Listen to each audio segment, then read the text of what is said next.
The future of Call of Duty is looking very, very, very strange. The thumbnail of this video, in fact, was not clickbait. You will see what I mean as we go through. But essentially, in the past couple weeks, Call of Duty has been radio silent. Since Season 4 Reloaded, we haven't heard any information about Season 5. The one thing that we've heard about next year's Call of Duty, or I guess this year's Call of Duty, Black Ops 7, is that we are going to be getting a reveal, the world reveal, on August 19th on Opening Night Live at Gamescom. So we know that.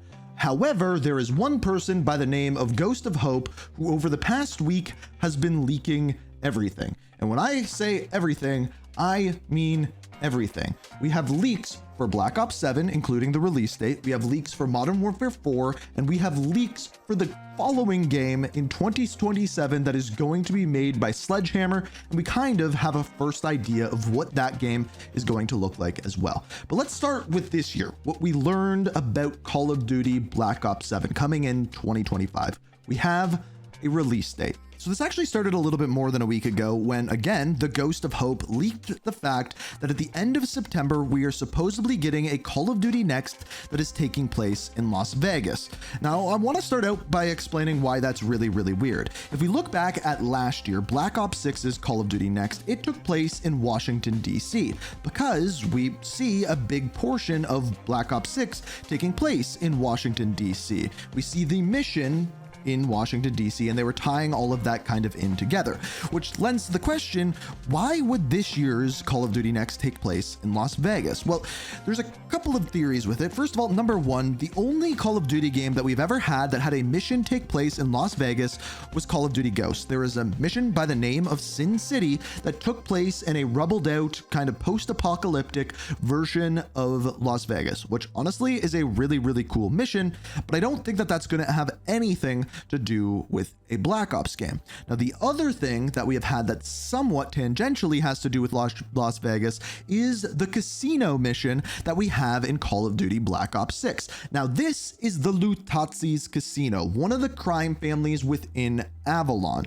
Now, a real life version of that would be a crime family in Las Vegas casino. So, of course, that is kind of, I think, the crossover that we're going to be seeing. As we know, the campaign for Call of Duty Black Ops 7 is going to be taking place in Avalon, and one of the locations in Avalon is the casino that we saw within Black Ops 6. That's personally the only tie-in that I could think of. So we had that, and then that was followed up by him announcing that the launch date is going to be November 14th, 2025. Now, the interesting thing about that is the latest a Call of Duty game has ever been released. We've had two other Call of Duty games come out on a November 13th, but never a November 14th. And traditionally, games that come out later are actually the ones that have been less complete, just by a matter of what we have seen in the past. Now, that doesn't mean that is going to be the case with Black Ops 7, but we're just looking at the past on that. So those are all of the things that we have learned about Black Ops 7 so far.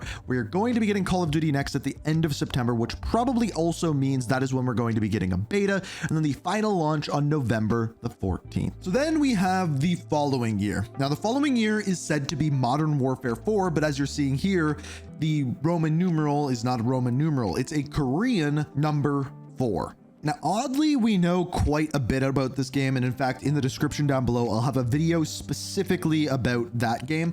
But as far as what we know about this one, number one, it is said to be the first game with no past gen support, so no more PS4 or anything like that.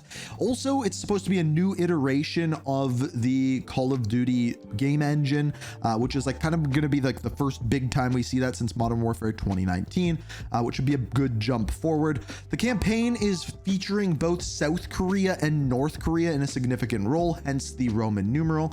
It's going to focus on the 141 and SAS, as well as the Republic of Korea Army, essentially at the beginning of World War III. And apparently Shepard being killed is all part of the canon of it. It's going to be semi-futuristic, so still Modern Warfare, but set maybe a year or two into the future. And that's essentially all we know for that one. And then we get into the weirdest leak of all time. So this is about Call of Duty 2027. It is going to be developed by Sledgehammer Games and will not be Advanced Warfare 2.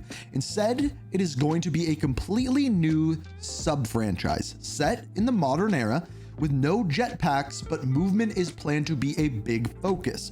Zombies is currently not planned for the game, and Get High is planned to return.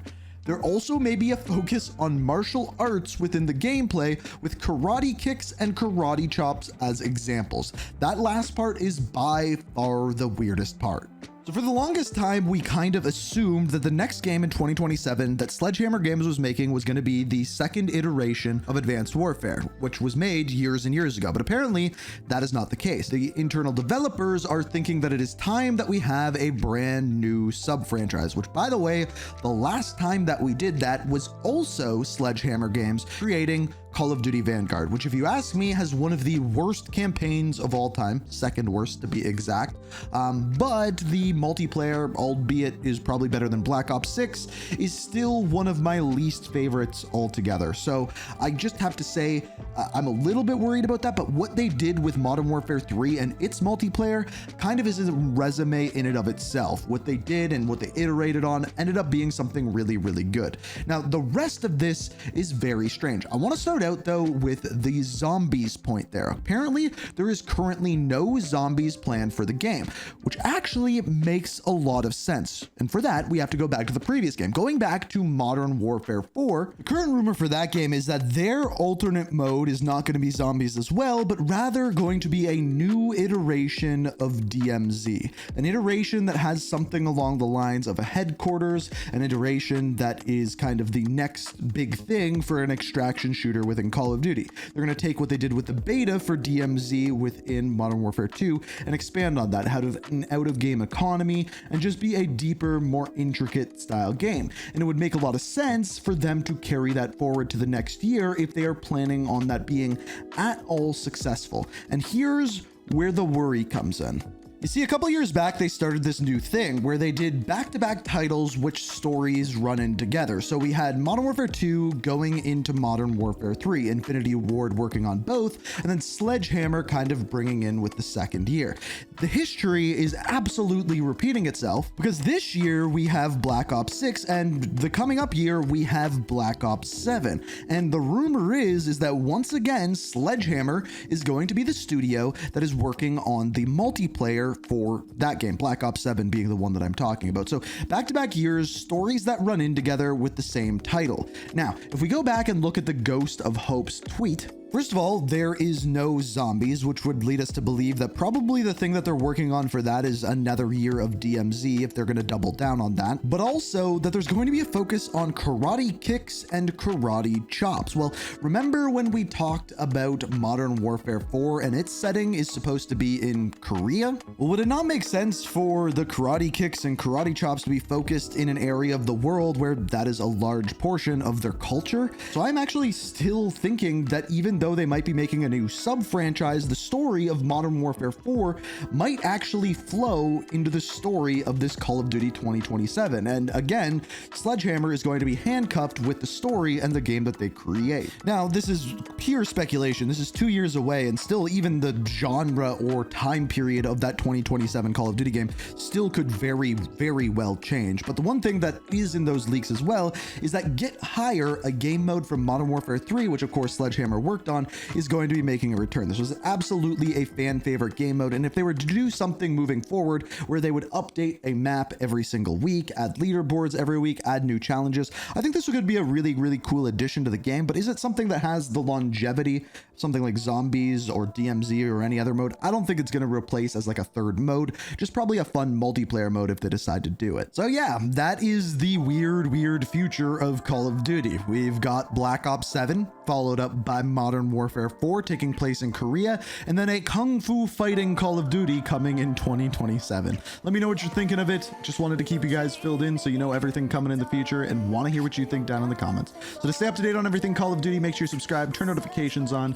We got some more story videos coming, so stay tuned, and until next time, peace. We are reaching for the stars, but we're